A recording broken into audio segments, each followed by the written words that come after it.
सबैजनालाई र म चाहिँ अब बेलुकाको डिनर बनाउन आँटेको चाहिँ हैन बनाउँदैछु हो।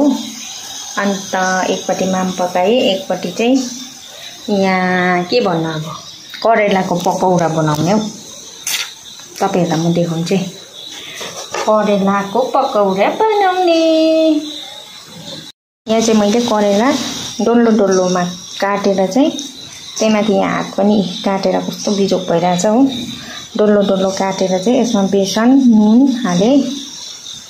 अन्त त्यहाँदेखि चाहिँ सादा बनाउने किनभने म अहिले खोर्सानी त्यस्तो खाएको छुइनँ त्यही भएर।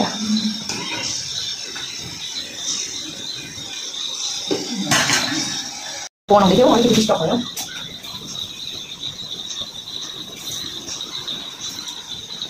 अन्त तपाईहरुले के बनाउनु हुँदैछ?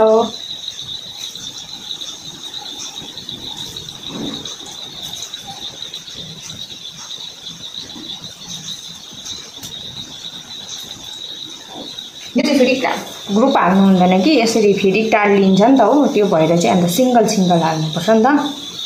अन्त चाहिँ त्यो भएर चाहिँ अलिक टाइम लाग्छ पकाउनु हो। अन्त फेरि करेलाको मात्रै सब्जी पकायो भने चाहिँ फेरि खाँदैन किनभने हामी दुईजना मात्रै छ अहिले हो खाने पनि। अन्त केही मिठो हुँदैन सब्जी। त्यो भएर चाहिँ अन्त आज चाहिँ के गरौँ बिग्रिनु आँटिसक्यो करेला। के गरौँ भयो कि मेरो पाला यस्तो आइडिया लगाएर चाहिँ यस्तो बनाउँछु भनेर चाहिँ बनाएँ। अब म पकाउँदै गर्छु हो। अन्त चाहिँ तपाईहरुले पनि त्यस्तै गरेर खाँदा हुन्छ नि ल। मैले जस्तै अहिले अब एकछिनमा फेरि म तपाईहरुलाई पकाइकिन देखाउँछु। फ्राई हुँदैछ हो। अब यसलाई मजाले फ्राई गर्नुपर्छ। बेसी ठुलो ग्यास बनाउनु हुँदैन। ठुलो बनायो भने चाहिँ फेरि उयो हुन्छ पाक्दैन राम्रोसँगले। करेला चाहिँ पाक्दैन हो। अन्त बेसन चाहिँ छिटो डढ्छ। त्यो भएर चाहिँ अब म अहिले तपाईहरुलाई अब एकछिनमा तेल थपेर त्यहाँदेखि पकाएर म देखाउँछु। फ्राई भइन्जेल चाहिँ म तपाईहरुलाई बाहिरको नजारा देखाउँछु। हेर्नुहोस् ल आज चाहिँ दामी भएको छ दिन। चाहिँ रात पर्नु आँट्यो हो। अन्त दिन पनि दामी भयो। पानी पनि परेन। कस्तो दामी भएको छ।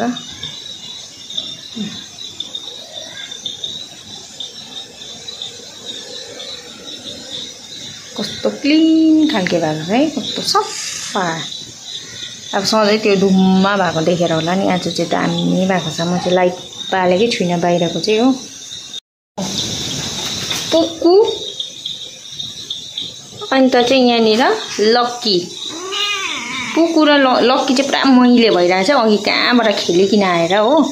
मेरो पुक्कु चाहिँ ए गर्दैछ। त्यो फुटम्याट के गरेको यता हेर्दै त पुक्कु यहाँ हेर। Good girl.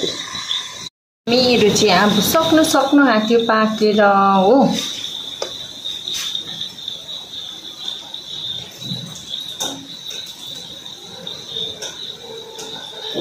तपाईहरुको चाहिँ पाक्यो कि पाकेन? मामहरु अहिले तपाईको कति बजेछ भने नि 6:30 भएछ हो। कतिकोमा त स्टार्ट पनि भएको छैन होला। तर हाम्रो चाहिँ आप्पाले छिट्टो खानुहुन्छ नि त। त्यो भएर चाहिँ छिट्टो पकाउनुपर्छ हो। अब चाहिँ मेरो चाहिँ सक्नु आँट्यो। मेरो मामहरु खानाहरु पनि पाकिसक्यो। सब्जी पनि अघि पाक्यो। अब अहिले तपाईहरुलाई म यहाँ करेलाको पकाइसकिकन देखाउँछु। त्यतिन्जेलसम्म चाहिँ अहिले चाहिँ पकाइसके। अब म देखाउँछु तपाईहरुलाई कस्तो भएको छ भनेर।